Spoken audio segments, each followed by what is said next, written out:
Welcome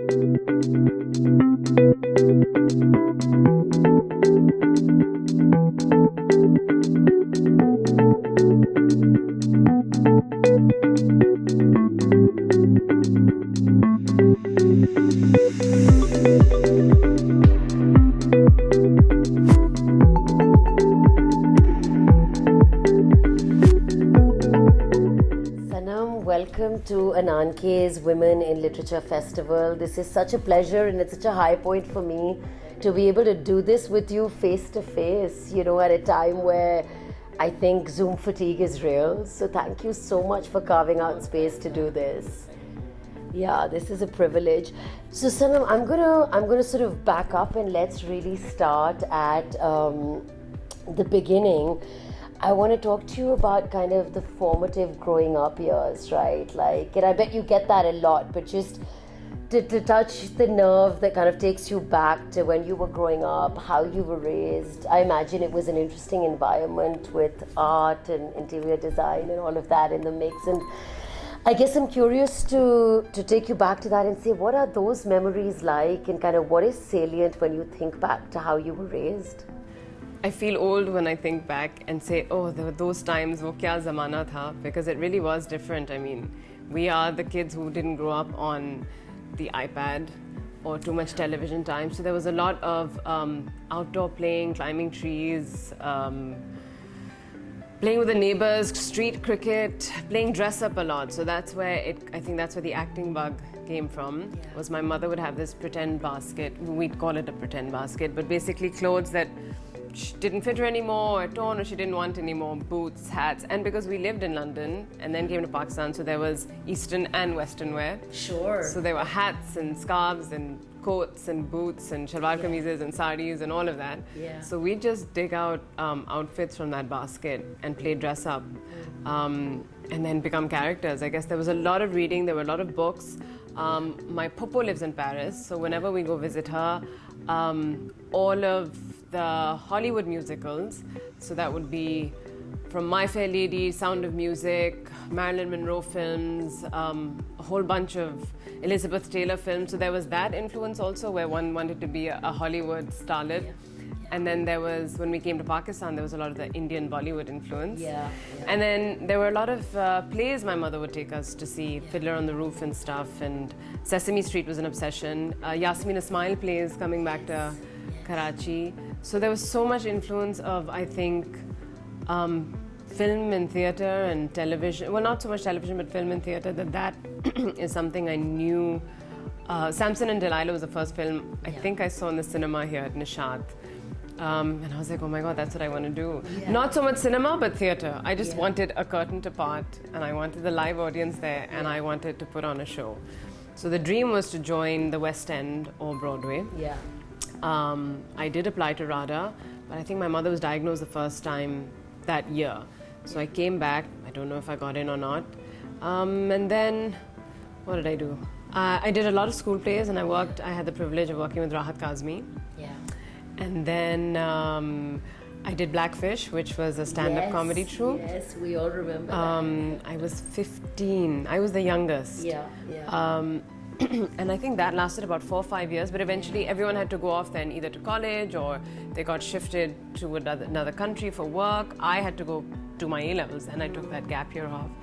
I did it before O-levels, gap year, A-levels, A-level gap year. And then I moved to Lahore to go to BNU. I see. Right. I didn't go abroad because I had become a VJ also by then. Right. So I was earning... And was this on television? This was on television, on Indus Music. Ah, right. Yeah. So I'd gone with a friend and then accidentally kind of... Yeah. Because I had that comedic streak in me at that, it's not there anymore, but I kind of like egged her on and kind of teased her and went with her and just put on a show like, oh, Anisa, this is how we do it. And they recorded it, and I remember seeing it on television a couple of days later. They basically aired that audition. Right. And then they said, you know what, I think we should have 2 of you because the energy is so great, and we were best friends. Yeah. So they did that. And then I was earning quite a significant amount for a 16-year-old at that time. So I was like, college, where I have to be like a small fish in a big pool and work for everything. Yeah. I was like, I think I'll stay here, because a friend did say that BNU was offering film and theatre as a degree, and then you had Salima Hashmi and Naveed Shahzad and Rashid Rana was there. So it had a really good faculty, and I had some friends going there, so I said, okay, I go to Lahore. And then things just went on and on from there. So there was modelling for a few years, but as soon as I got the opportunity to act, I moved to that. There's no money in theatre. There's a lot of work, a lot of commitment, a lot of time, but no money, sadly. So then television is what happened, and I'm glad television happened. It's when you do the right project, the impact is quite fulfilling and satisfying. Sure, yeah. I mean, I still remember, I think I watched one of your theatre plays. I think it was the Arts Council. Was it one of Nida Butt's musicals?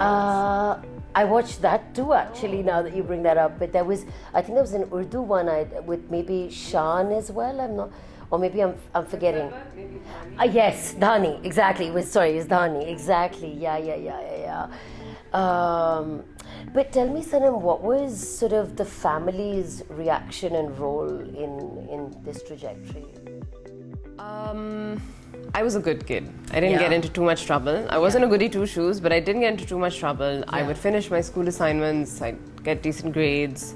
I helped in the house. So I didn't give my parents any trouble. So I think when they saw something that I was passionate about, and they thought I was good at it, I think they encouraged me and allowed me to do what I chose to do. And I told my mother, I said, but you encouraged it by, coming up with these games and taking us as children to see a lot of plays.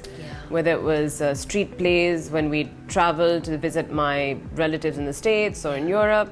I think we were fortunate to also have relatives all over, so we'd go every summer, and that definitely played a huge part.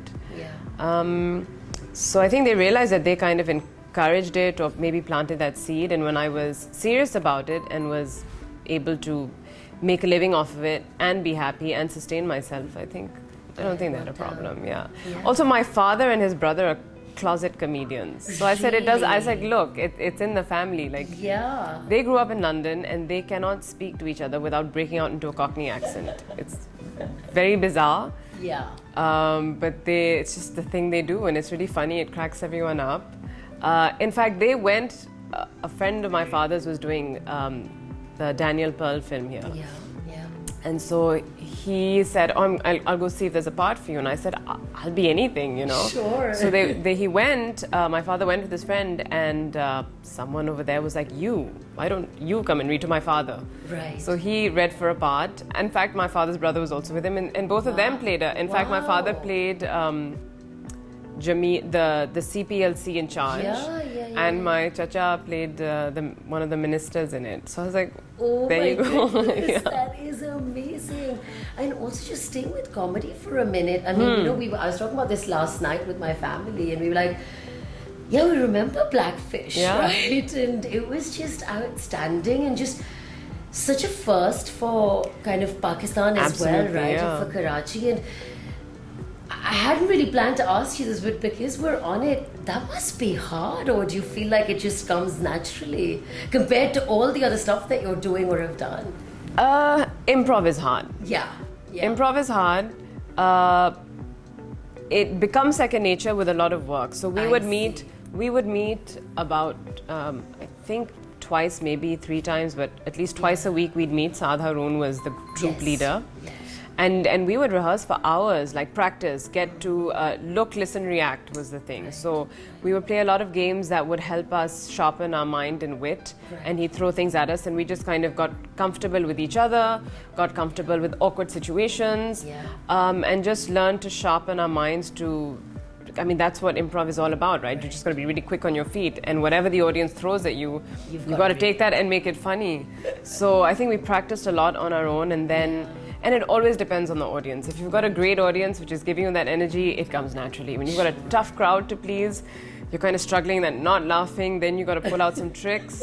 But it's all practice. And I think improv is something that I think Faris Khalid, one of our troupe members, I think he did that in the corporate world. I see. Which is very important, and I think really necessary for schools or corporate world particularly, when you have to like stand up and sell something, a project or an idea, or have like run a meeting or a workshop rather. Improv workshops are really interesting because they just help you kind of be, not bullshit your way through, but lose inhibition. Yeah. Be witty, be quick-witted, be fast with what you're thinking instead of like It just helps sharpen your mind and give better answers and be more relatable, personable, funny, and that makes people immediately, attracted to you. So that I think was a helpful tip for people in the corporate world, and Faris led some of those workshops. No, that sounds incredible. Yeah. Sanam, I want to talk to you about, well, the Pakistani entertainment industry, but kind of let's talk about film and storytelling more broadly.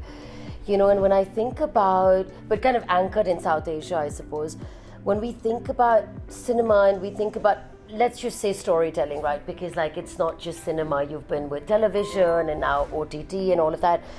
And when it comes to women especially, obviously there's a bunch of stereotypes that us as consumers of those stories will sort of hear, and then some of those on point, maybe some of those kind of more like grapevine. And I'm curious to kind of ask you to trace your footsteps a little bit and tell me, through the time, like right from Blackfish, but up until now, I suppose, and now you're doing web and all of that stuff. You've done television, cinema. What has pleasantly surprised you, and what do you think you might change? And I know those are big questions, but I'm almost like saying it doesn't have to be like a macro, earth-shattering change, but just anchored in your everyday experiences of being on set or kind of being part of the fabric of someone's project or story. Also, you talking about the experience or the female roles in? Well, both, right? So it could be like roles that you feel you've done and that have had a lot of meat on the bone, and that have blessed. Because I suppose sitting here, like as a layperson, you're always made to believe, well, for women it's still very like, and I imagine, like I'm not trying to trivialize that, but also just, I suppose I'm asking, are there things that have also positively surprised you when you've, throughout your experience as a woman especially? Yes, and I think my colleagues, the female colleagues, we've always said this, drama is actually a female-driven industry in Pakistan. The Pakistani drama industry. We actually get better roles. Right. We get paid better. You're kidding me. I think so. At least the leading ladies do. Yeah. And we are the main driving force behind the stories. We are... Our audiences are also primarily women. So they say that cinema is a man's medium. Yeah. People want to see, male audiences want to go see male men puff their chest and all that macho stuff in cinema, which is exciting, whether it was, from classic Western Hollywood films to like today. Yeah. But Pakistani drama, at least, I can speak for my own industry, is heavily female-driven. And that was a huge, pleasant surprise or realization to be like, wait, 1 second. When people ask us, I think that's when we realized, when the questions came, like what you're asking, we realized, no, actually, we haven't struggled. Yeah. And alhamdulillah, we've had great experiences because a lot of us started with Hum TV, which is female-driven, One of my most popular dramas was directed by a woman, Mehreen Jabbar. I worked with so much a woman. Yes. So there have been a lot of... the support system, I think, has been really female-driven, female-empowered, inspiring for the younger generation to see that these women are in a place of power and position, and directors and CEOs and producers. Sure. The roles also, in fact, there are a lot of the male actors are, well, not suffering, but they are not happy with the way male characters are portrayed. Mard ko hamesha bura dikhaya jata hai. Right, and you mean on television. On television. And all men aren't bad. I mean, you have men who behave badly, but you should also show the men that don't, because that is what's inspiring. That is what gives people hope and teaches people. And I always say this, we have been privileged enough to travel, read books, watch all kinds of cinema, and that's how we get our exposure. But our majority of our people, especially the women who don't go out to work, their only exposure to the outside world is that idiot box. Yeah. And so whatever you show them is whatever they're exposed to and whatever they think, oh, that's how people in XYZ area live, or that's how women who go to co-ed schools operate, or that's how a working woman is treated in the workplace, or that's how, so whatever you show them, that's what they're going to understand. So the more kind of mess and chaos you show them, they relate to that because apparently their lives are full of mess and chaos, but I disagree. But then I'm told that I'm naive and I'm very privileged and I don't see that side. I'm aware that there are all kinds of stories, but there are people who have a difficult life, but push through it and are grateful and try their best. Don't whine about it all the time. And so a couple of our dramas that we've done had that impact on young girls, and that's what made us really excited to keep doing dramas like that, where our female characters became role models for future generations, and we had our own Joan of Arcs, you know. So that was really exciting to realize and be a part of, and that helped me at least shape the kind of work or body of work that I want to have and choose the projects accordingly. Because it's heartwarming to see mothers, sisters, brothers, fathers, bade, chote, everyone come and say, you know, because of that character I want my daughter, or I want to take my CSS exams, or I want to become a civil servant, or I don't want to go back to my abusive husband because yes, he should come to my parents and apologize, or this nonsense of divorce, how it's done, or, you know, I mean, so any project that has a good message, a positive message, some semblance of hope and progressiveness is what we like to do, and it's very impactful and they work. In fact, some of these dramas apparently are used in South Asian studies. Wow. Yeah. I to could well show, imagine that. Yeah. So that's pretty cool. Absolutely. Yeah. And it's exactly the intent with which someone like yourself would get in, right? Yeah, absolutely. And you know, also listening to you, Sanam, it's just, and this is kind of why I asked you this question, because typically I think people who are not in the thick of it will have this impression that it's all just bad news, right? And really, and I is realize, that what? I mean, just from the perspective that, or like stereotypes will get reproduced, or the fact that there's, you know, it's going to be a typical kind of domestic saga, and I think all of that is there, but I'm also just really heartened to hear that there is something else kind of backstage going on too. And I mean, if you look at any national television soap operas or serials, they're all pretty mediocre and quite backward when you think about it, but they're popular because people just, I don't know, they gravitate towards such kind of content. But then there are 1 in a million or 1 in 100 that really stay with you, like Anne of Green Gables, or, you know, I can't remember any of them, or the law ones, Ali McBeal, or I mean, but those were also pretty cheesy, fun, entertaining, and kind of, but they were great. But those were still in the cheesy genre. Trying to think of any television program which really made, like The Wire. Right. You know, stuff like that. I mean, I would love to get into that kind of thriller, which now a lot of, like, across the border, they're doing that now. They're really taking up interesting cases and highlighting those. And I think it's really, it's interesting to watch. It broadens your horizon, your perspective. You're kind of like, oh, that's how crime is dealt with in a certain, in a certain country or city, or kind of that's how their policemen or their law and order enforcement operates, which is interesting to see because you can relate to that, or you can be upset about it, or you can be motivated by it. So I think our content with now the web series platform kind of opening up, that is giving us the opportunity to diversify. And there's less censorship. Because television is, after all, kind of heavily censored. Not censored, but controlled. So it is giving us the freedom to do that. So let's see.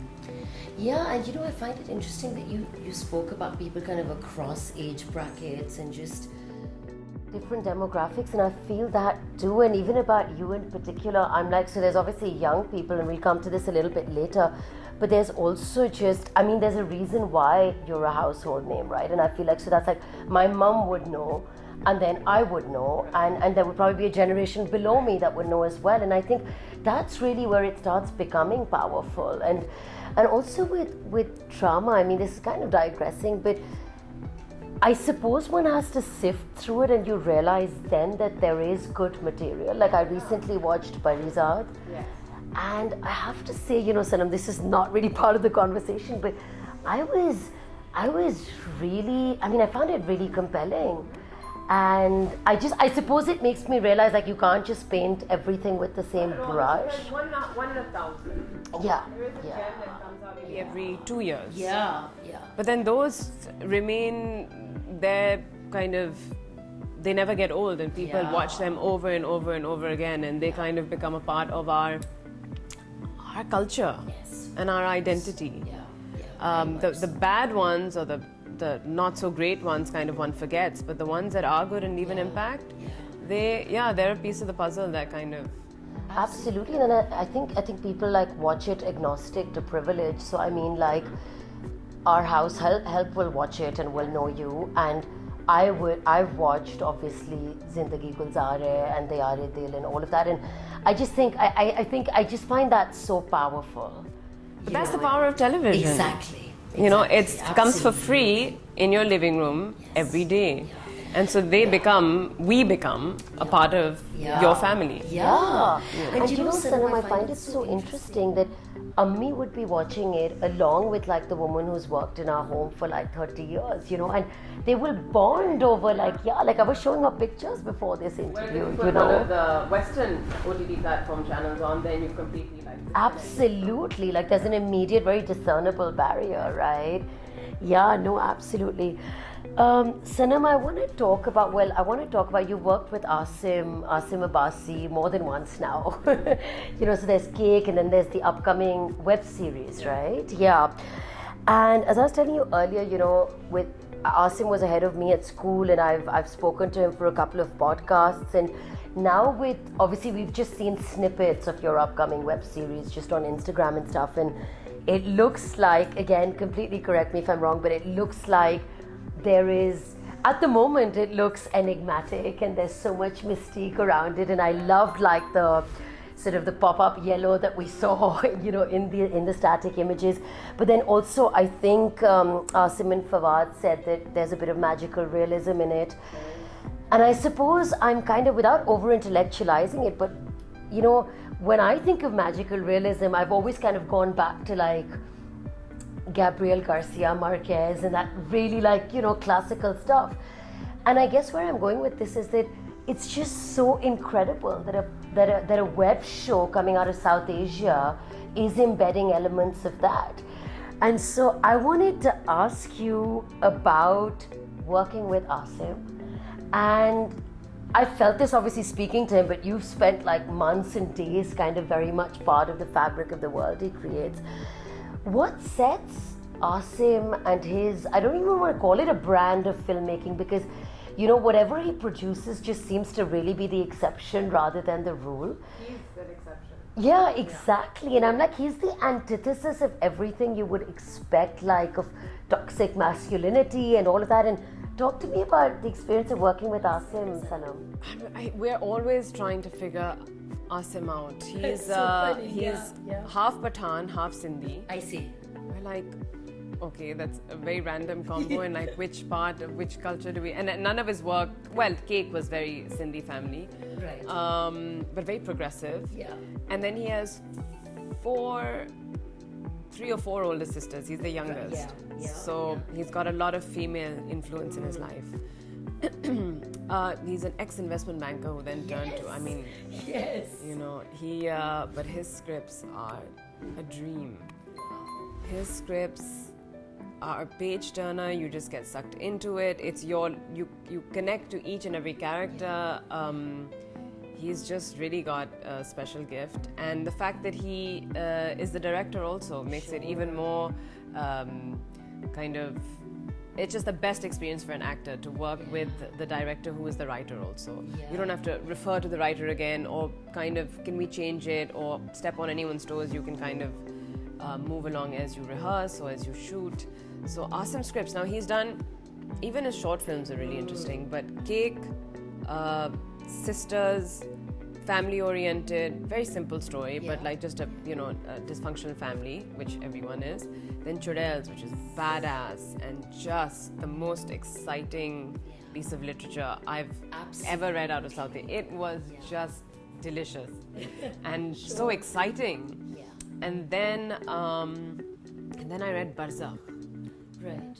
Or The Valley, just choosing names. And that genre was male-driven, mystical, fantastical, this otherly world. Now we were like, Asim, like which one is your strength, and where do we kind of place you? In fact, we had to read it a couple of times to be like, wait, people there's so many connections, and that's what he is or she is.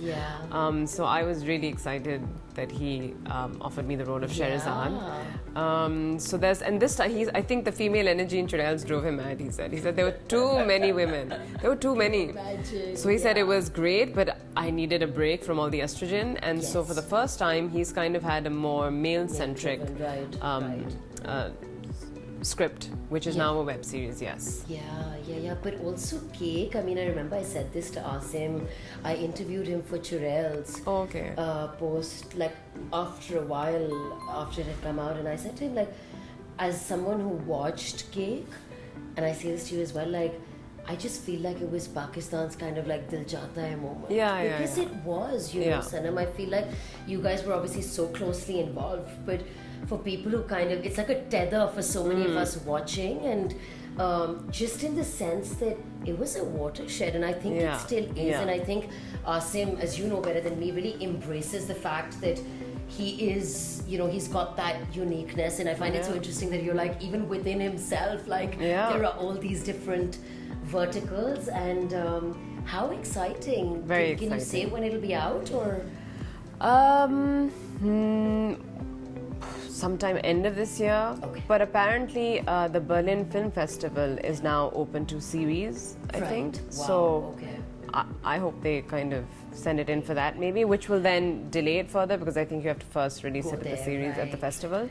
But I don't know, but it requires a lot of time. There's a lot of VFX involved. I see. The sound has to really be meticulously and very carefully curated to create that kind of magical land and feel. So I think there's a lot of work that's still going to be put into it for what post. What a fulfilling experience as an actor as well, right? Yeah, definitely. Yeah, and Sanam, this one is more, I suppose, for Fawad and your fans, but you know, and I bet you get asked this a lot, but talk to us a little bit about, you've obviously worked with Fawad in the past as well, but just like not what we see on screen, because yes, that we get, but kind of the more raw kind of behind the scenes stuff, you know, what is that experience like? With him, obviously, with us, someone watching seems like less is more, you know. Fawad is like that. He keeps to himself. I keep to myself a lot. He keeps to himself a lot. But when we're all on set, I mean, like some people like to chat throughout. Right? When camera's on, off days, one likes to fraternize and kind of hang out. I'm not like that, Fawad's not like that. So we actually only really meet on set. I see. When we're, you know, in our characters, and then we'll improvise, and then we'll chat about the characters, or just about a scene, or while we're waiting for the camera shot. But Fawad is very good at what he does. He's very talented. He's very intuitive with his roles, and he really pulls out these fun nuances as an actor. Otherwise, Fawad, no one really knows. You know, he keeps to himself. He loves to eat. Really? He's a good cook. So he likes to be in the kitchen. But otherwise, I think he's very shy. I see. He is shy. He's more of an introvert, so he likes to just stay away. But he's passionate about his work. And as far as the others are concerned, the others like to then chat and stay up late and kind of discuss the characters more, or what the plan is, or what's happening. So I think sometimes when you talk less on set, that spark appears more on camera when you're in character. I don't know, I think so. I think when you're more palsy with your co-stars, you kind of get laxed in your performance. I think we get too comfortable. Yeah. But when you're not so palsy with each other, I think, and I don't know if I'm making sense, but I think that's where a spark kind of comes when you're, think, I think that's what it is. I totally catch what you're saying, yeah. And just an energy, right? Like almost because, that sounds really interesting. You're kind of learning or getting to know the person in character and the other character, so, Yeah, no, I love that, Sanam, I want to ask you, and this is a question that I'm actually personally really curious to ask you about. And I include all of us, right? So I'm talking about social media, and I'm talking about kind of a world where your digital avatar, your social media presence, like technology's kind of really taken over, right? And I think I see it with like my two really small daughters, that it has its pluses, and I don't think there's any getting away from it in a sense. But it's also a world where kind of virality, being visible, like I hear people saying this a lot, you must try and stay relevant. Oh, yes. And it's kind of like, it's good and bad, but it's also very scary, right? Because that's the biggest problem. Right, and I'm like, it's also a world where, in a sense, bluntly put, Sanam, vanity is the currency, and especially in an industry as visible as yours, right? Where you're not just writing behind the scenes, or you're not just directing, but there is this kind of pressure to have a presence. And again, this is strange because you're in front of me and I'm saying this, but then there's someone like you, and let me clarify what I mean by that.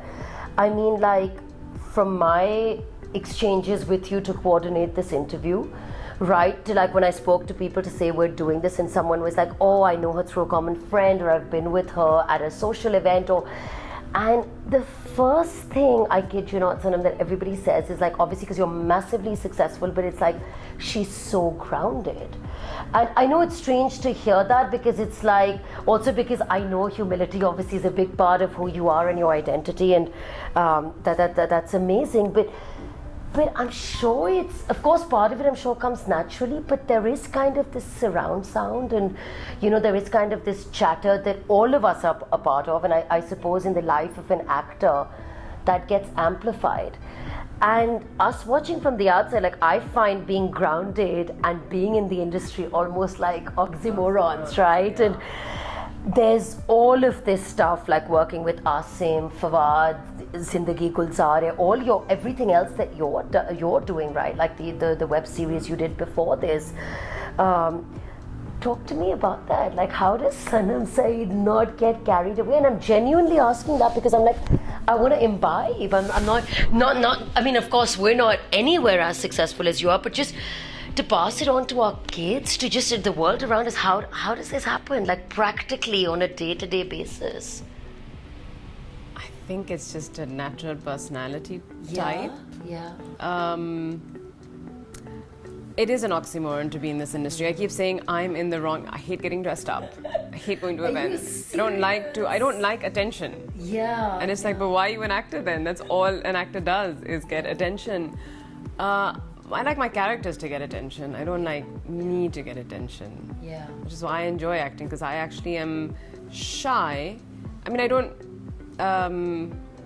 I guess shy would be the word. You kind of want to not hide away, but I'd prefer to just be with people I know and a smaller group of people and just be myself completely and not worry about how I'm going to be portrayed in the public eye, just so I don't want to be in the public eye. Yeah.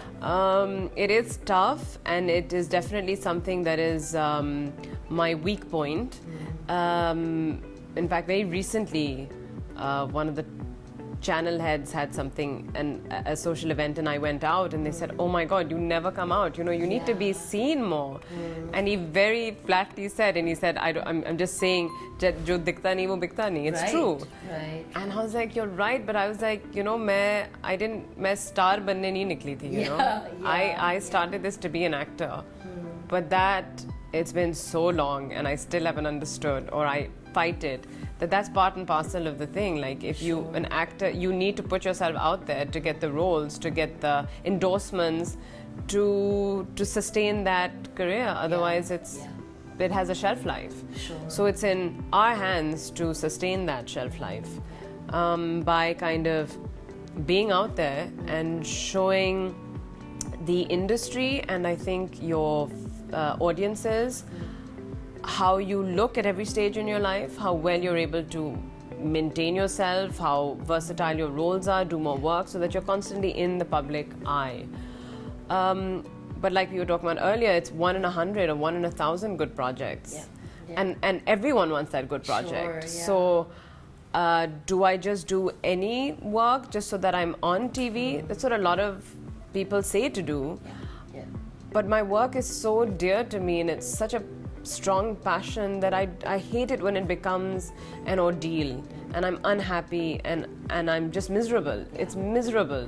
It's not easy acting and being on set for hours pretending to be someone else. And committing to like that. You know, you're stuck in continuity with your hair or your skin color or your weight or your whatever, you know, you just have to kind of really commit to that. So it does get difficult. So I'd rather enjoy it, love it, really do it with every iota of my being, which means then it's pretty selective. Which then comes to social media, as you were saying. Well then, okay, well then have a presence on social media. I don't like to pass it on to a PR team to do it because it's not personal. But there are great PR teams that can make it as personal, but I don't think Pakistan has that yet. Sure. I think that's a completely different department where people really know how to curate a page and kind of know exactly what to pick from their client and then kind of curate their page. Yeah, I don't think we have someone like that or a team like that yet. Yeah. So everyone prefers to do it on their own. Right.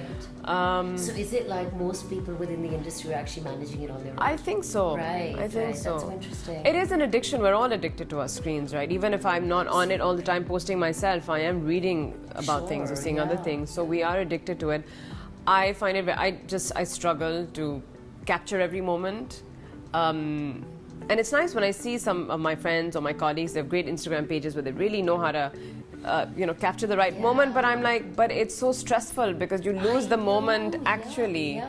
And they're like, oh, stop being such a grandmother. Like, just this is, and I love photographs. Right. After my mother and grandmother passed away, there's always cleaning out stuff to do, or some box or the other. And when I stumble upon old pictures, it's just, which is same thing with cinema and TV, just that real life moment captured in motion or just as a still is so fascinating. Sure. I love it. And Instagram is not the same thing because tomorrow that could just disappear. I need a physical. So if I had a Polaroid, I would be clicking more. But that, again, I would enjoy it. And it would be on my fridge or in my living room or with my friends. If the world can see it, no. And so I kind of struggle with that.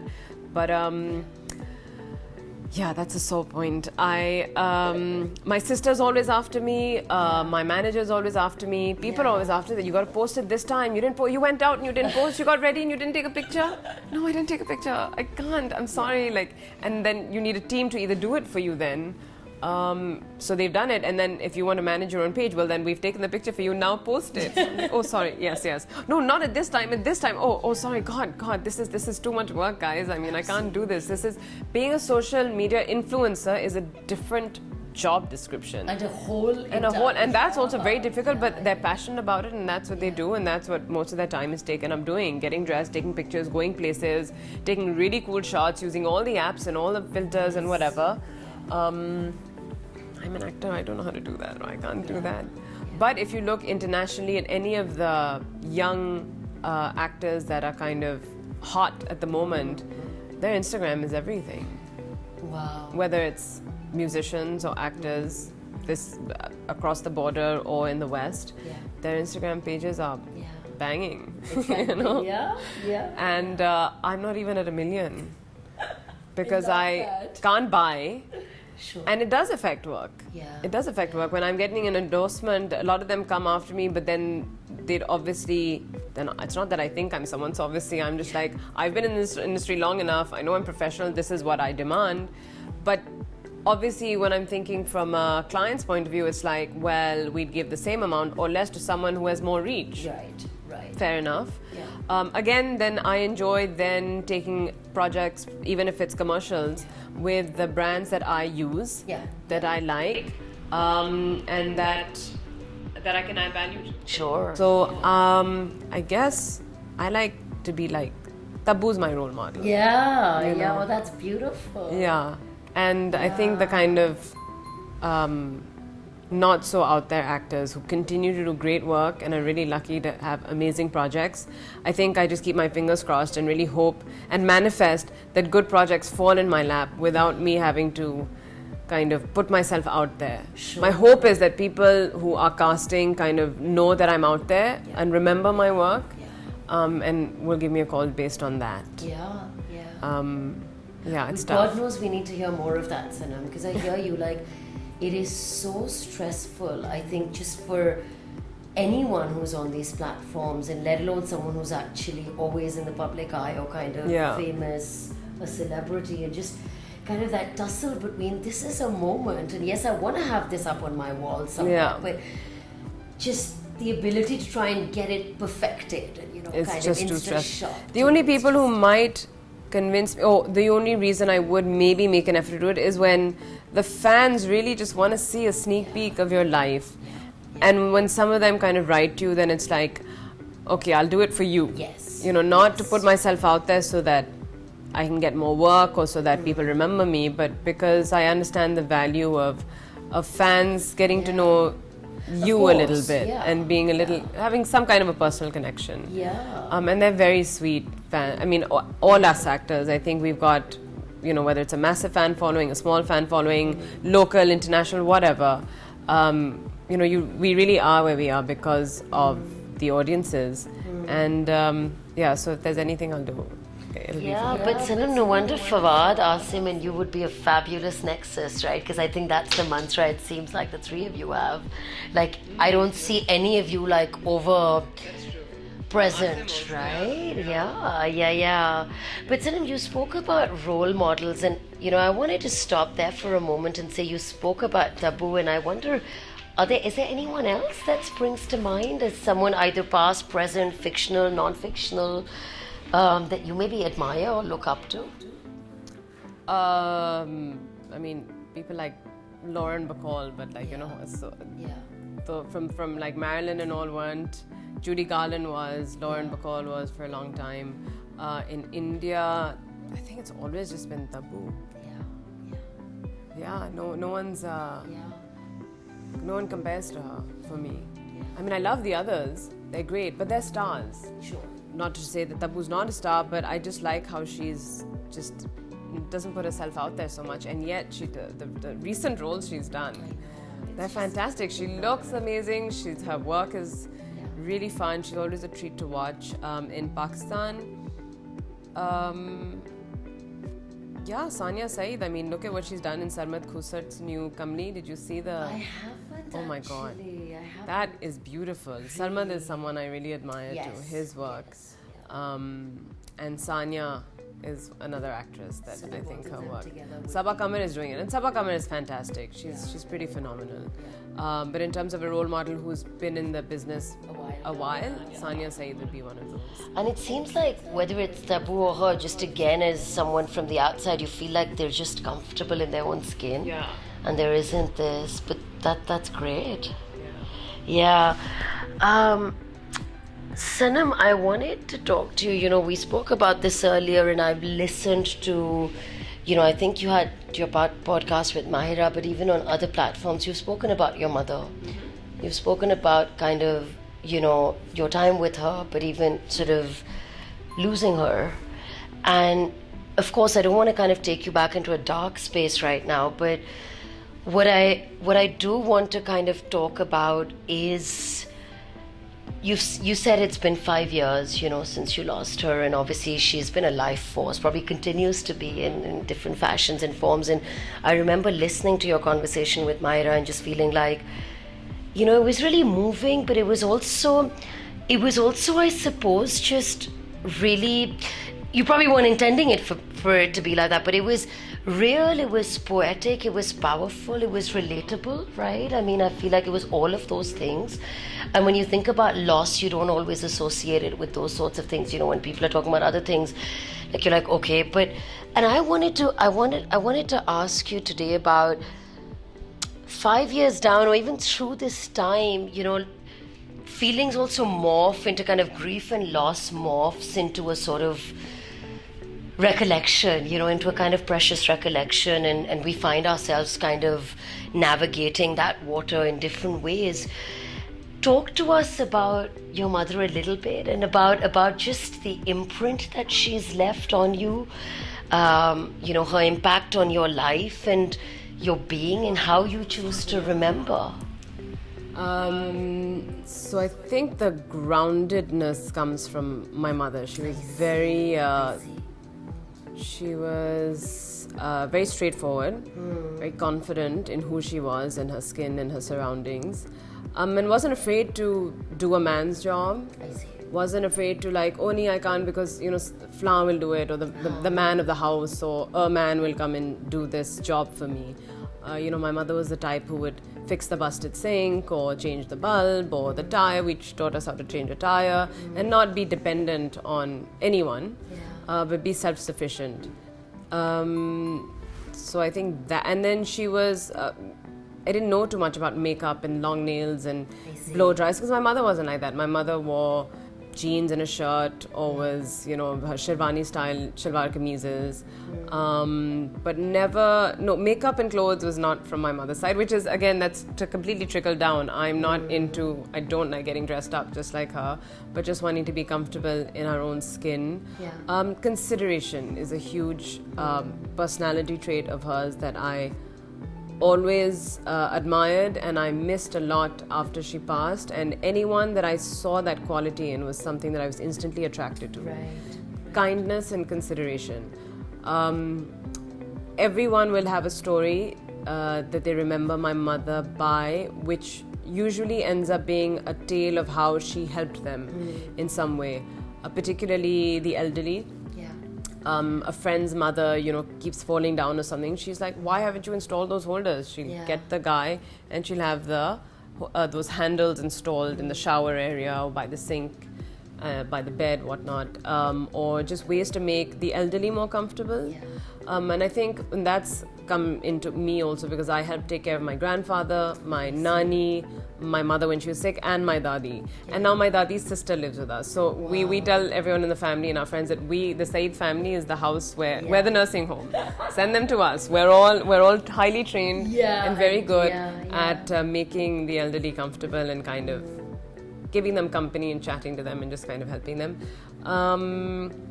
What else did my mother do? She would always make sure we experienced things. So whether it was seeing plays as kids, or like on Seaview taking a gada gadi and kind of like, come on kids, let's jump onto a gada gadi, or take those one of the carriages outside Marriott, or go to Bori Bazaar, go to Itwar Bazaar, learn how to bargain, learn how to haggle, learn how to kind of know what your bazaars are. Don't just be limited to the malls, and don't be a Gora Saab. Just like, you are Pakistani, you're very much part of this culture, this is where you live, so get your hands dirty, basically.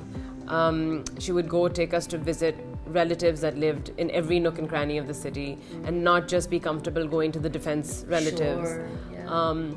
So that was a very important lesson, to always remember the needy, the less privileged, family, and don't basically, one big lesson was from us, don't live in your bubble, kind of like get real and know your surroundings. Don't be kind of immune to things, don't be blind, don't play dumb. She just did not stand for any kind of like, what? She's like, no. How to kind of conduct yourself in a public space. I see a lot of girls who are absolutely clueless as to how to navigate in a crowded place, how to deal with men. Totally lost. Totally like, don't you know that is going to attract the wrong attention, or don't you know that makes you an easy target? Unfortunately, these are things that we shouldn't have to say, but that is a reality. You have to walk with this aura, she always said. So I'd always wear oversized shirts on my brothers and kind of cave my chest in more. And she was like, no, why are you being so weak? That's an easy target. You could be dressed like a boy, but you're still a woman. They're going to go for the woman. But so to just have this aura of like, you touch me, I kill you, kind of have your elbows out, and just be aware. Be aware, be kind, be conscious, be considerate. So these are lessons, these are things I always saw in her, that other people saw in her, that you learned that these were really strong qualities to have because of the way people talked about it. And then when she was no longer, you kind of really appreciated and valued those traits. And I guess naturally they kind of trickle down into your offsprings. And so when people appreciate that in me, I was like, well, I guess that comes from my mother. Just being self-sufficient. Absolutely. And kind at the same time. And you know, Sanam, as a mom of two really small girls, I feel like there's so much there, right? Like, I mean, even something as simple that you said as kindness, and I'm like, God knows the world can it sounds like, of course, it would be a given, and it's not. Yeah, I mean, there's all those memes or sayings in a world where you can be anything, be kind. Absolutely. You know, it goes a long way. There's a lot of inner peace that one can gain from being nice, being kind. Social media, I think, is kind of making people too selfish and doing exactly what my mother fought for, was being locked in a bubble. Right. Getting lost in a world that is not reality. Yeah. Being fake, being pretentious, or not fake or pretentious, but chasing like a kind of unrealistic fantasy. Yeah. Which is fine as long as you have your feet on the ground too. And you're aware. So that's why I kept saying being aware and conscious were two very strong tools. And for young girls and kids, there's so much exposure now that kids have on the internet. Parents, it's very scary, I think, being a parent, right?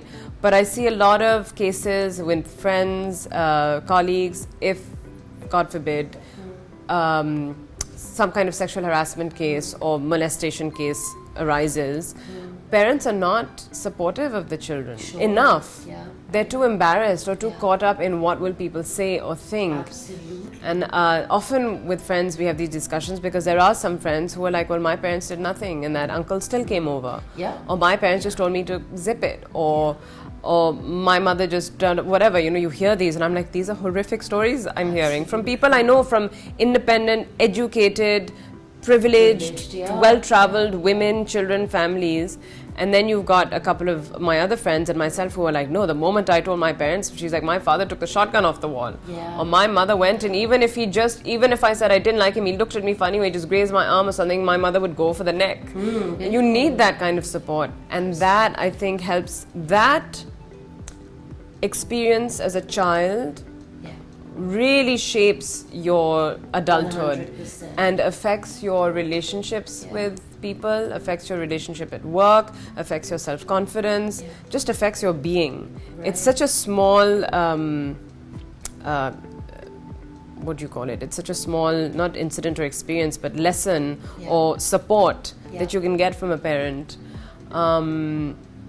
And I don't know why I brought this up, but you were talking about your two girls and what lesson, and I was like, well, there's one lesson I know that my mother really gave us was, as with being conscious and aware, was also like, talk to me, communication. We were never afraid to tell our mother that we'd made a mistake or we'd done something. Because she was strict and I've been beaten by her many times. But it's okay, it kind of... she may not have had to beat, she could have been calmer and maybe... But the point is to be comfortable and open enough with your parents to be able to talk about anything. And you're allowed to make mistakes. It's okay, like you can't be shamed for everything all the time. There's enough shame in society. You can't be shamed in your own home.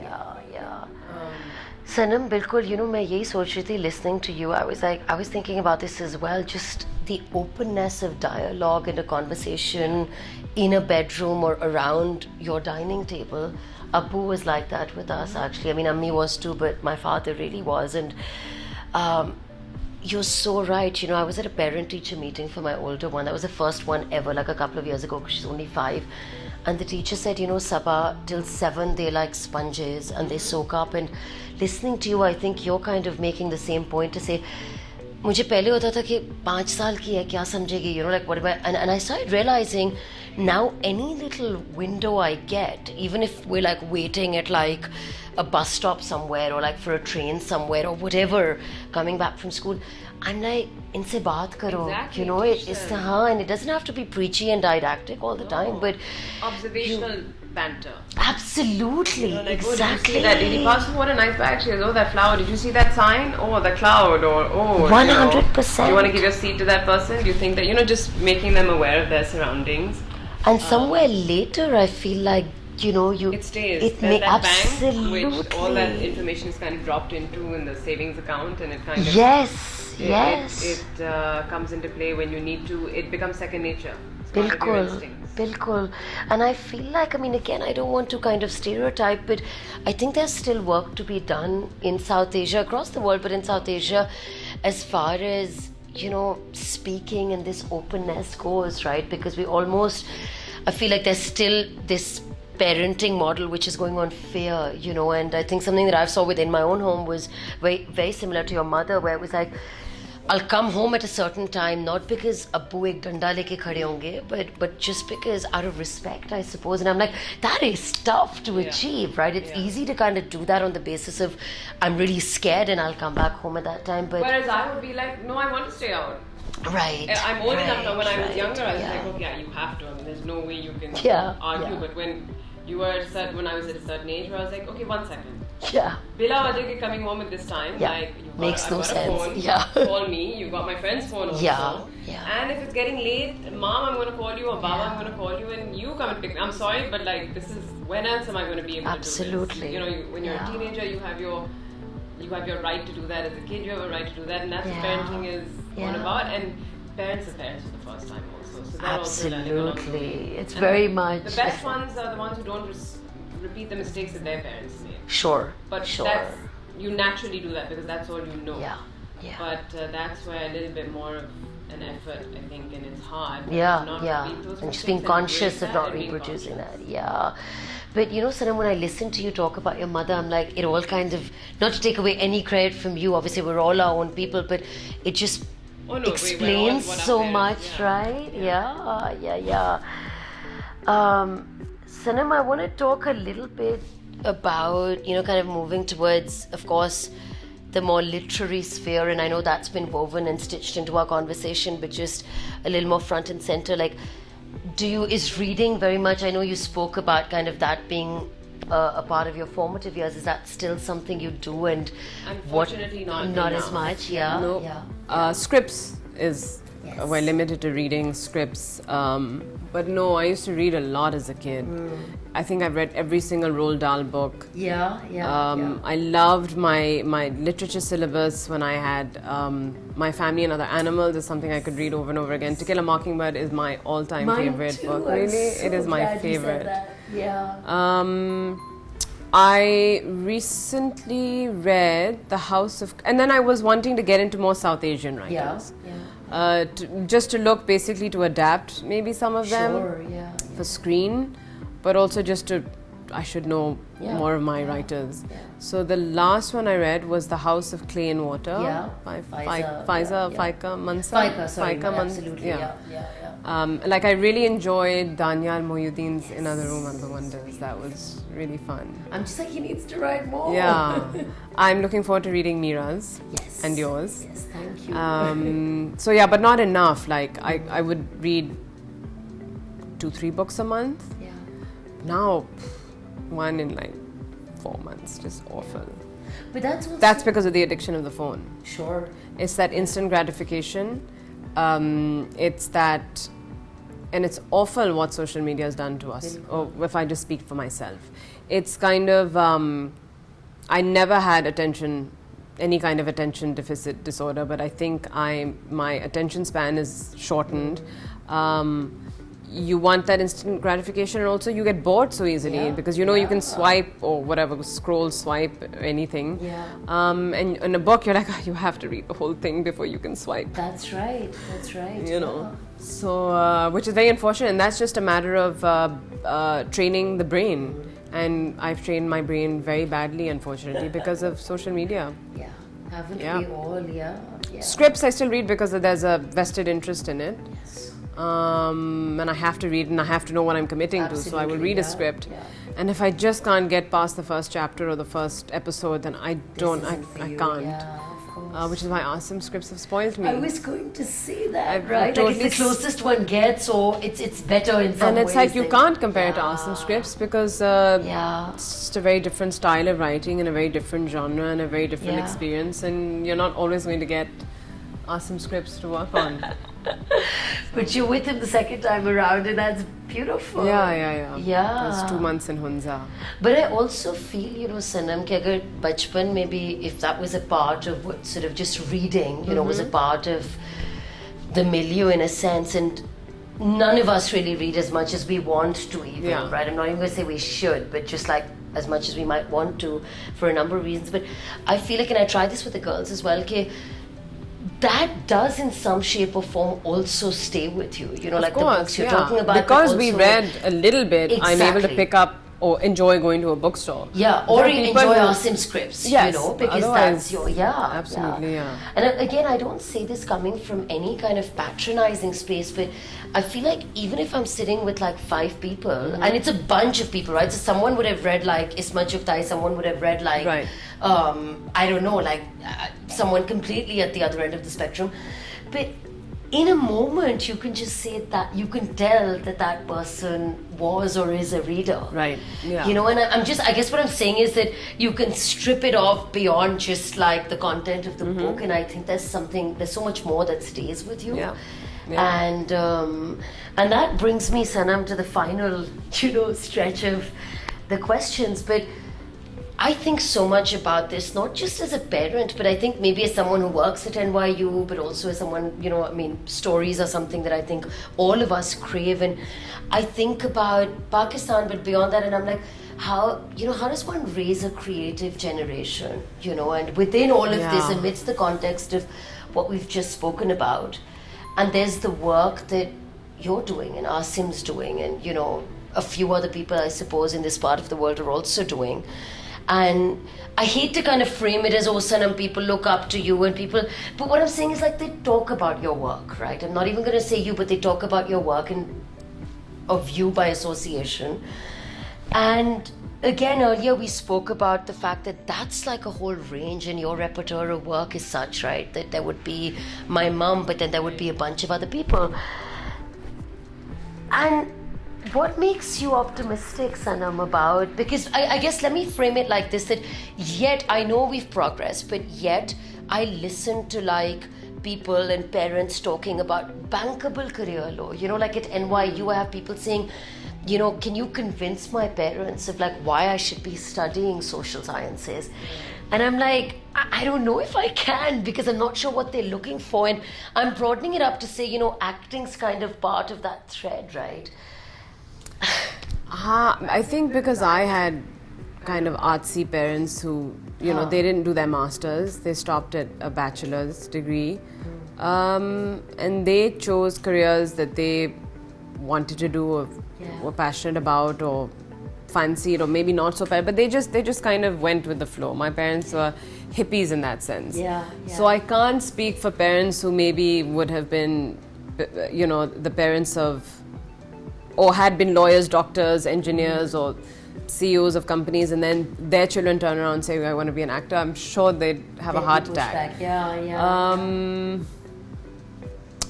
Which is why it is important, and I have a lot of friends and colleagues now who are like, okay, yes, they may want to be actors or in the creative field, but they've got to get a degree. Right. Fair enough. It is a competitive world, and everyone doesn't have luck and that kind of timing and talent on their side. Sure. It is a game of chance. Yeah. So have a degree just in case things don't work out, you've got something to fall back on, but don't not take that up at all if it is a passion or something that makes you happy, because at the end of the day,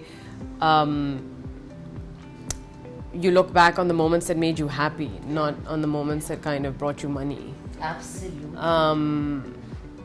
Yes, money can't buy happiness, and yes, you need money to have, basics like a roof over your head and food and education for your children and all that. So I guess the children have to realize that themselves and not depend on, we come from a family that didn't depend on our parents, or any our parents' finances or some kind of no company or something was handed down to us. So we, I think, naturally bachpan se had that awareness that you've got to fend for yourself and don't you've got to fend for yourself eventually. So I think if children have that, but it's hard. I wouldn't know how to, like, what kind of parenting skills or a lot of kids feel like, well, you have all that money, you have a company, why are you being mean and not giving it to me? You know, like you've got that, or you've got kids who are just know that they're going to get something handed to them. So I'm not sure, but the only thing I could say is a parent has to know their child, right? You just have to know what makes your child happy, and if you can see they're miserable doing something, you can't be selfish and have them do something for you. Absolutely. And you can't be scared and be like, iska kya hoga? We all eventually, like, you've got to let people kind of flap around in the ocean themselves, and they will survive, but be behind them. If they don't survive, you're there. You know, whether you have a company to hand down to them or not, just your support and encouragement. Words of encouragement are enough to kind of keep someone going. And there's so many stories and inspirational people to look at who came from nothing and made something of themselves, or you know, who went to America with just 10 rupees in their pocket and did something, or left Pakistan and went abroad, and you know, I mean, Arooj Aftab. Oh gosh, wow. I'm addicted. Arooj, we were friends from Lahore. I mean, she went off to Berkeley Music School, and then she's just been doing odd jobs in New York.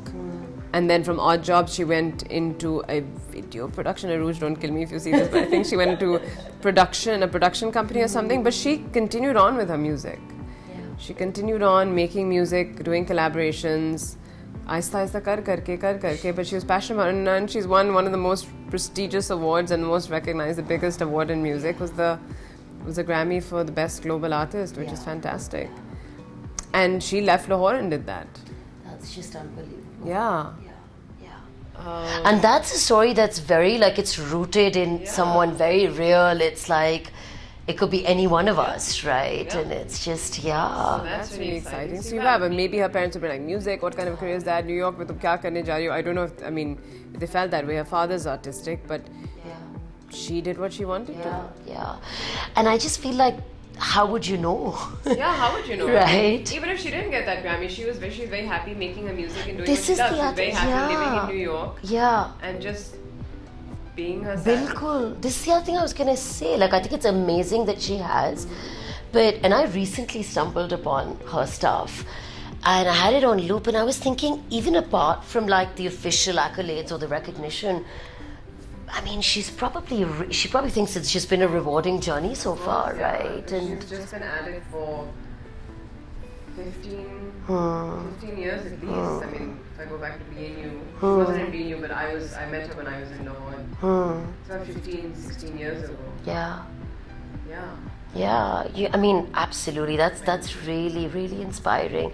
You know, Sanam, and I was going to ask you, because you spoke about your own story earlier, but I was gonna share with you.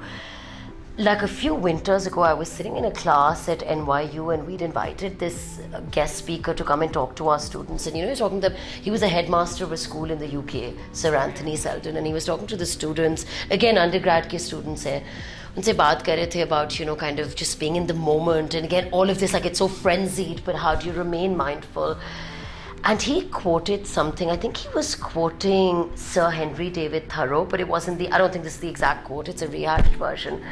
And he said something very similar to what you're saying about your own story, but also about Arooj's story and so many others. And he said something like, he said most men and women lead lives of quiet desperation and go to the grave with the song still in them. And he said, you know, take 5 minutes. He said, take 5 minutes and scribble your song on a piece of paper and share it with the person next to you. And you got me, you're speaking about this, about, you know, I mean, just trying, at least exploring, and your parents are behind you, kind of, it's like, what would you do for your eulogy? Which could also, I mean, your example, like, it is for the resume and the eulogy both, and you're fortunate that it goes hand in hand, but sometimes, you know, you get so caught up in just like the instrumental purpose of life. Or iska ye kehna really left a mark on me. And I remember I'd given birth, like my second daughter was 2.5 weeks old. I was thinking, my song? No clue, you know, it just, but all that you've been saying really kind of reinforces that to me. It makes me realize most of us do kind of just, life does pass you by, you know. And again, I think a lot of times we feel like it has to be attached with visible success. And everyone's got to come out and be like a prominent actor. But it could be something that is often quietly fierce or invisible as well. I hope so. And you know, my brother sister a little bit, always like, oh, it's easy for you. It's easy for you to say. You know, you knew what you wanted to do, bachpan se. Right. But it's not easy for everyone to know what they want to do. Yeah. And some of them struggle for a long time. Sure. And that's where I feel like maybe being too kind of like, beta, do whatever you want to do can be confusing because it's not helpful. You have to know, beta, do what you love to do. I'm 100%. Beta, do whatever you want to do. No, have some kind of structure.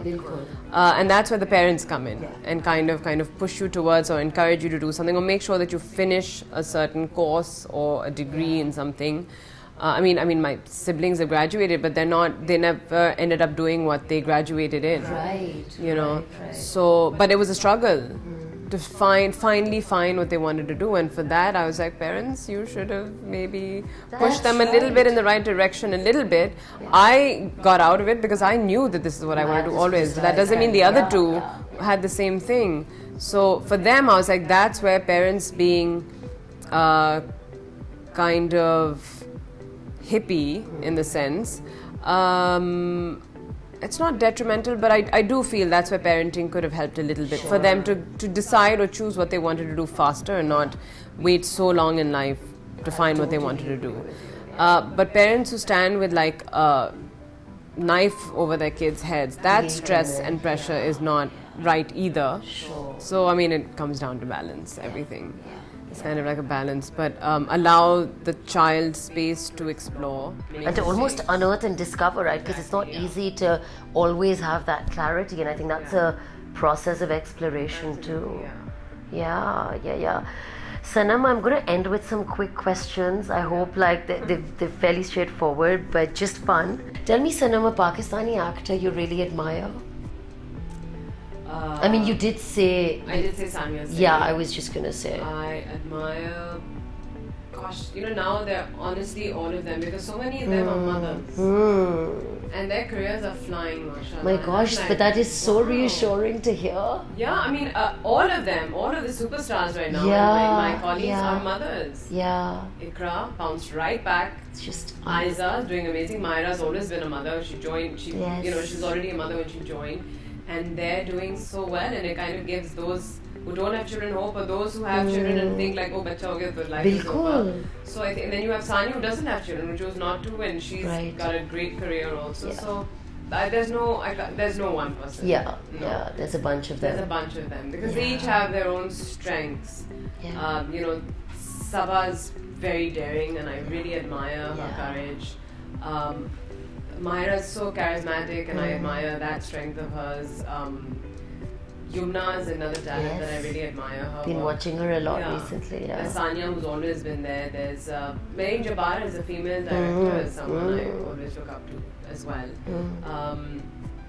I learned a lot from Sarwat. Yeah. I worked with her. Yeah. Amna Sheikh's work I always admired. So yeah, Men Noman Ijaz. Yeah. You know, in his recent thing that he's done with Saba. Yes. Mrs. and Mr. Shamim. Yes. I mean, I forgot the name of another, Ullu Barai Farokh or something. Yes, I remember. He was very good. I mean, he's so versatile. And that's what, for me, you know, a diverse actor and someone who can kind of put on any mask is fascinating. And this recent trailer, I haven't watched it, but the recent trailer with Saba Karim, I was like, oh my god, is that still him? Because I'd just come out of Parizad watching him in something completely different. And so I'm like, And also speaking of shelf life, like that's amazing, right? Men you have feel no like shelf yes. They don't have a shelf life. That is, I need to speak to you again for that conversation. Sanam, one thing you tell your, say, younger self, like 20-year-old self?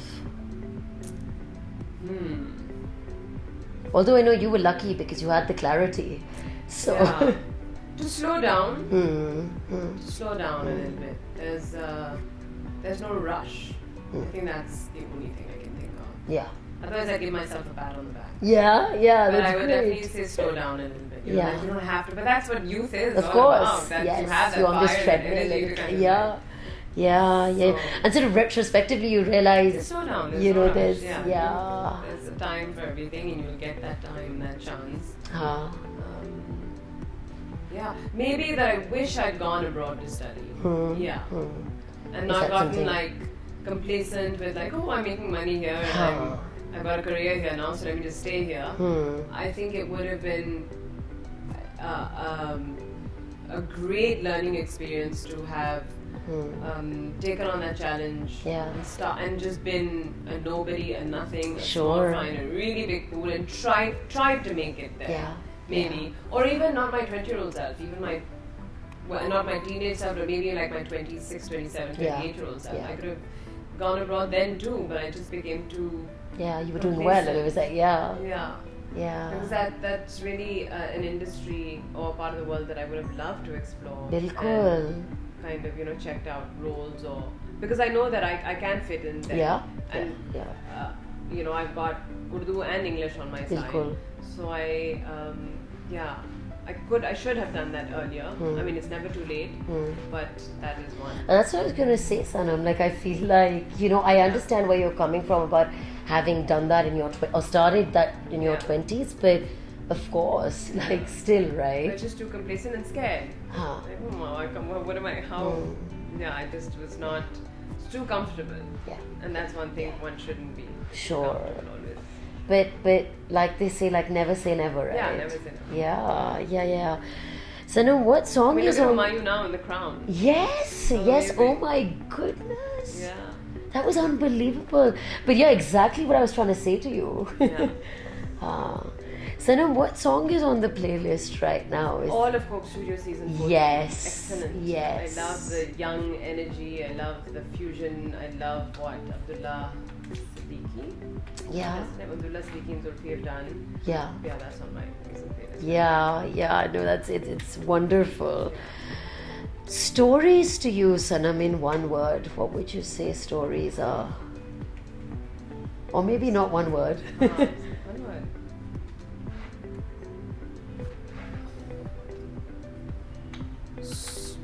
Stories to me are what shaped my reality. It helped to give structure to my reality and my dreams. Yeah. It kind of laid the framework, the scaffolding of my dreams. That's beautiful. Of my dreams and my personality and the kind of person I wanted to be. Those characters that I read about, I want to be like her. The houses they lived in, or the valleys they ran through, or the flights they took, or the imaginary journeys they took. I think all of those helped build my imagination and my...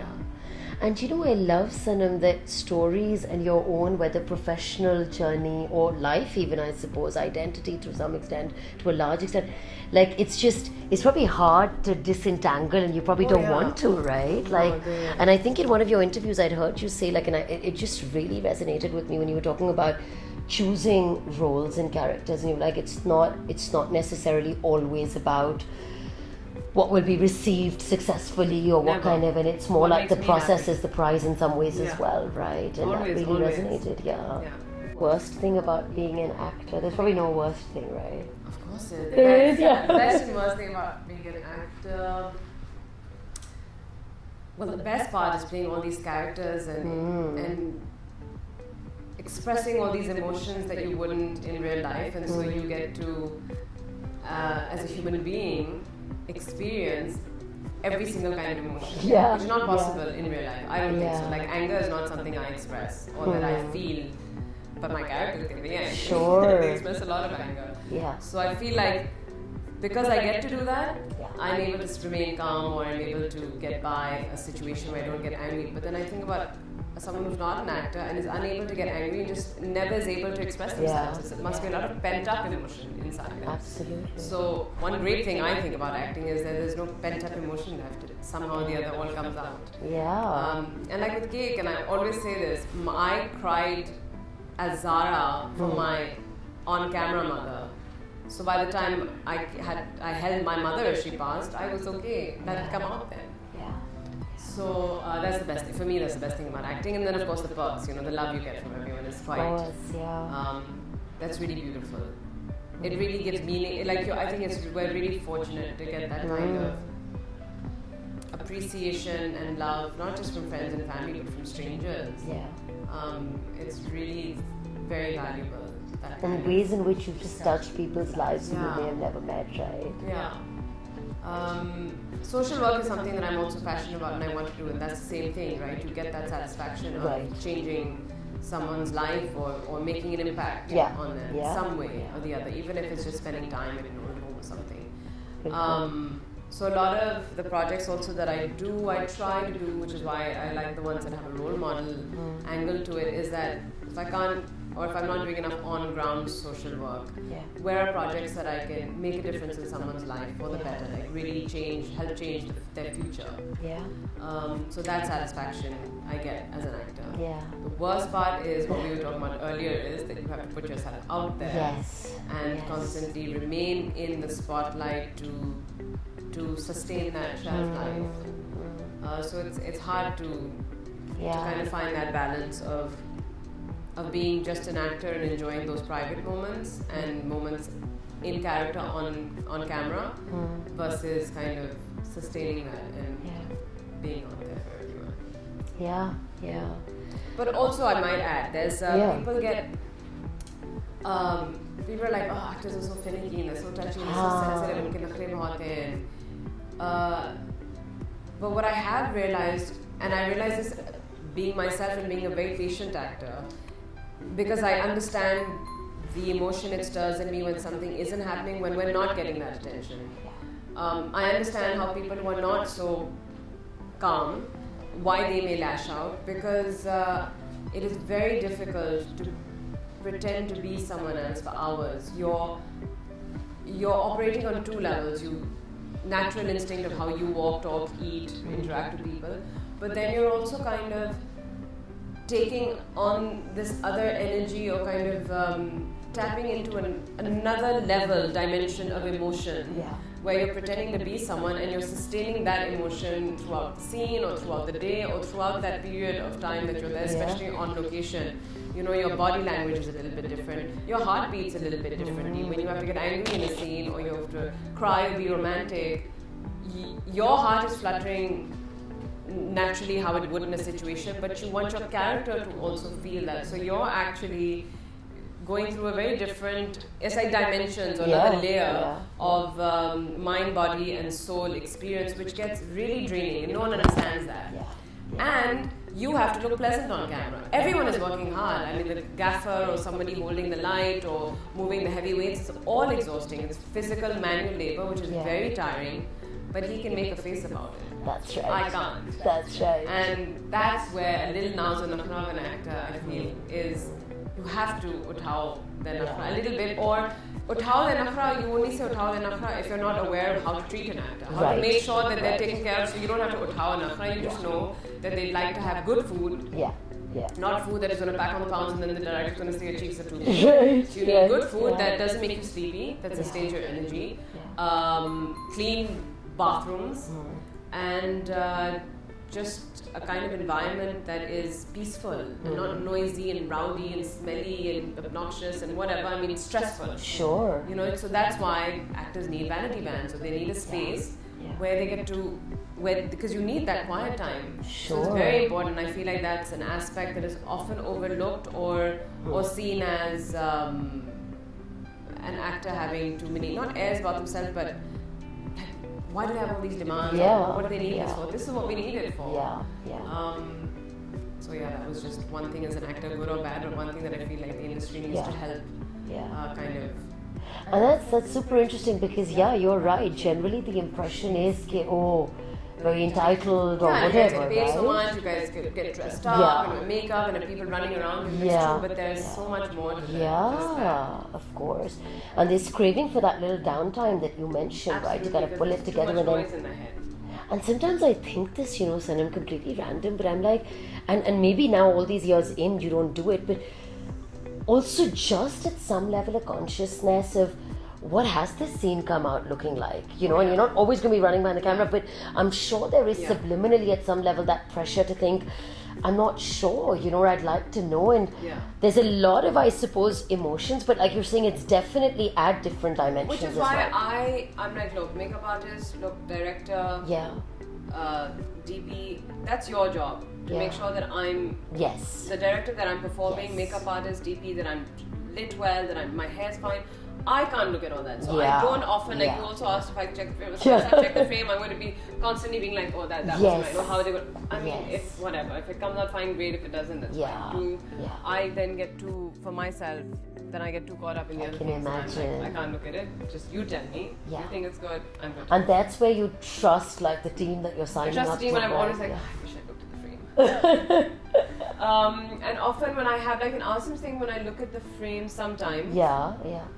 just because I'm just curious to see what he's done, not to see my performance in particular. Yeah, But I will be yeah. like, oh, I could do that here, or oh, I did that, but it didn't I see, translate I onto see. camera, so I can up it a little bit. Sure. Or, so that helps sometimes. Like I always watch my work when it's done, not Yeah. on camera, but when it's on television or something, Yeah. and then learn Yeah. from my mistakes. And what's that experience like? It was very Sanam? difficult in the beginning. Like I remember, it was very awkward for anyone when you hear your voice for the first time, even on a tape recording. That's right. Like, oh, that's what I sound like. Oh my god, no, please. Yeah, yeah. And so the first time I heard my voice as a kid on some tape recorder, it was horrible. Ah. And then when you see yourself for the first time, you're like, oh my god, please turn off the camera right now, turn off the TV, no one can see me. Yeah, yeah. But then you get used to You it. get used to it. Yeah. Yeah, of course.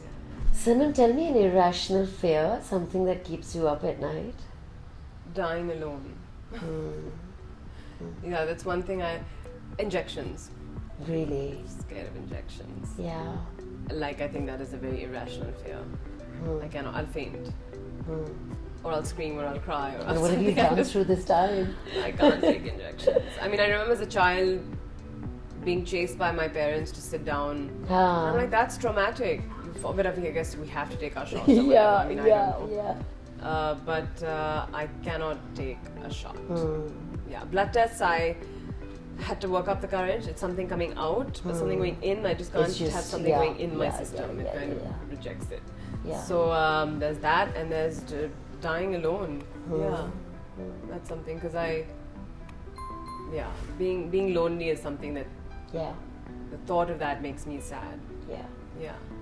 And I mean, the last 2.5 years have really, I think, hammered that into so many of us, right? Like, I feel like it could be a lot worse, but I think being away from Pakistan, I feel like it's just, even though, of course, like, I've got family there, but you realize isolation, just the ability to, I mean, the inability to meet someone you want to meet, just Yeah. when that's snatched away from you. And I know you perhaps meant it slightly differently, but Yeah. just in, I think in any fashion or form that can Because be I was so- trying to think, I was like, in COVID, we wanted to get away from each other. There was just the, Yeah. it's just a family when you're just stuck together and you're just Right, you're yeah, like, yeah, go yeah. away, I want to yeah. see my friends. It's just you guys, there's too much Yeah. of it, yeah, yeah. But having no friends or family Hmm. and being completely alone, like, completely isolated in that sense, being without even the company of any human being, I think. That's, yeah. I don't, so my friends and family are very important and dear to me because I'm like, what would I be without them? Yeah, yeah, sure. They're so, friends are so important. They're everything.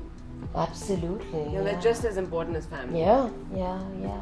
So, in a world where there would be none of them, I think that is what would keep me up at night. Is the fear of that. Yeah. Sanam, what's your favorite travel destination? Or out there must be multiple, I imagine, but is there any one place you either want to go back to? I used to like places with a beach, like any time, any place with a beach. I wanted to be there, but now I find that a little bit boring. The mountains used to be too overbearing, but after spending 2 months in the mountains, Yeah, I was just gonna ask. it is quite peaceful and it's quite spiritual. The beach is not spiritual, it's just a lot of relaxing, which is like, okay, I've relaxed for a Sure, week now or 5 yeah, days, now yeah. what? But I mean, any place too much time in any place too much, but anywhere along the Mediterranean coast. Yeah. Because food, I'm a foodie. I love food. Really? And I love the Mediterranean cuisine. Cuisine, yeah. So, yeah, anywhere along the Mediterranean coast would be my ideal destination. Yeah. Sanam, last question. Something that people watching, like no one knows watching this, knows about you. Just anything. Well, that's why they don't know, because I don't see it.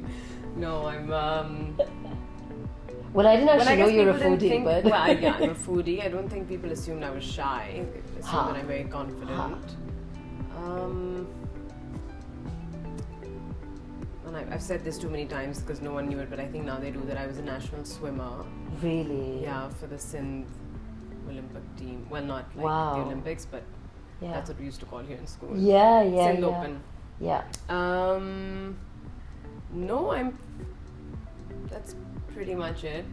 Yeah. There's no hidden talent or thing. Yeah. Maybe And I Sanam, you just- spent time like in Karachi, Lahore, both, or? I spent 3 years in Lahore, I see. and I spent my whole life otherwise since I was 7 or 6 in Karachi. Before that was London. Yeah. And I love Karachi. It breaks my heart to see Yeah. how the authorities have completely rejected the city. There's so much potential and there's so much energy and all the work is here and there's just so much potential. And I love Lahore for its red bricks and trees Yeah. and greenery, and Islamabad is just breathtaking. Yes. It's literally like, am I in Pakistan? Absolutely. Those mountains, those Yeah. parks, that Yeah. lush green, the swings, Yeah. the roads. Karachi is just, it breaks my heart. Yeah. It really, really, I love this city, but it's completely rejected and it's very unfortunate. But yes, this is home. This is where I've always been. This is home, yeah, Yeah. absolutely. And the people here? Oh, well, I prefer the people here than I prefer in the other cities. Yes. Yeah. I connect to their fervor and their energy and their quick-wittedness more than in the other places. I feel like I'm not at their level. I think that because Karachi is such a metropolitan, like melting pot, Yeah. there's the people are a lot more experienced, a lot more exposed, a lot more aware. Yeah. So one can get by. I can't get by in Lahore and Islamabad too Yeah. much. I feel like, oh, the men are ruling the place. Sure. But in Karachi, I feel like I can get by. Yeah. But maybe that's because I'm not familiar. Maybe if you ask someone from Islamabad, they'd feel like, no, Karachi is like Sure. horrible. I can do it in Islamabad. It's so much Yeah. more manageable. So it's a matter of what city or place you're used to. Yeah. But there is definitely this sense, like you're saying, of like, this nevertheless she persists kind of idea, right? Yeah. So despite the fact that it's heartbreaking, and yet people Yeah. are getting on with it, and I'm in no way glorifying. and that's what's because of the people. Exactly. It's the people that are doing it. But there's no park, there's no patch of grass anywhere for the people to sit. And sometimes you have an island between the roads where there's a little bit of grass. There'll be families and there'll be the ice cream wala and there'll be kids, and you can just see they're so hungry for a little patch of grass to play on. Grass is so important for earthing, to kind of connect with earth with, to kind of de-stress, to play on, to cool yourself on in hot weathers like this. And it's and swings and slides, and there's nothing as a parent, I think, if I ever have children, I don't think I could live here then. And now I understand why a lot of my friends and people have left. Is because, and that's when at the beginning of the interview I said I feel old when I say, well, when I was a child I used to. Yeah. But there's not much to do here in terms of just going out and about. I mean, you have classes. Again, you have to spend money on things. Absolutely. There's nothing for free. Yeah. In terms And of that doesn't outdoor feel stuff. very sort of natural or kind of No. as organic, right? No, because not you're at like, all. Yeah. It's a status thing, or you have to pay for it, and if you can't pay for it, then what do you do? If you can't afford it, there are some, like Sarvat Gilani has just opened up Sarvat's art house, which is really cool, and it's so needed. Kids needed a place where they could learn taekwondo or yoga or art or paint or science or some kind of class after school, where they could interact with other kids, meet other children, and kind of do creative stuff. She just launched it maybe a month ago. There was nothing like that before, and if there was, again, not everyone can afford these places. Yeah. And if you've got 3 kids and you're a teacher and a clerk somewhere or whatever, you just can't afford. But all those kids have the right to kind of explore and learn and grow like that, and we don't have that here. So that's very tragic. And I feel like that's so important, going back to this idea of your dreams, your calling, your song. I mean, this is part of that process of coming to it, right? Yes, you become bitter and harsh, and money becomes everything when you are forced to. Where you don't have the means to kind of relax and imagine and kind of daydream. There's no time to daydream. There's no time. Life can get pretty hectic and hard, and it's so expensive. And There are all these kind of day-to-day practical really, things yeah. that consume you. Yeah, it's not as things were a lot more calmer Yeah. in my grandmother's time, in my mother's time, even in my time now I can say. Yeah, it's a lot more hectic and competitive now. And now with the tech world taking over, that's a whole other ball. Oh gosh, yes, yes. Like we'll be moving to Mars soon or something, so we have to It equip seems like that, young yeah. ones for that. Yeah, yeah.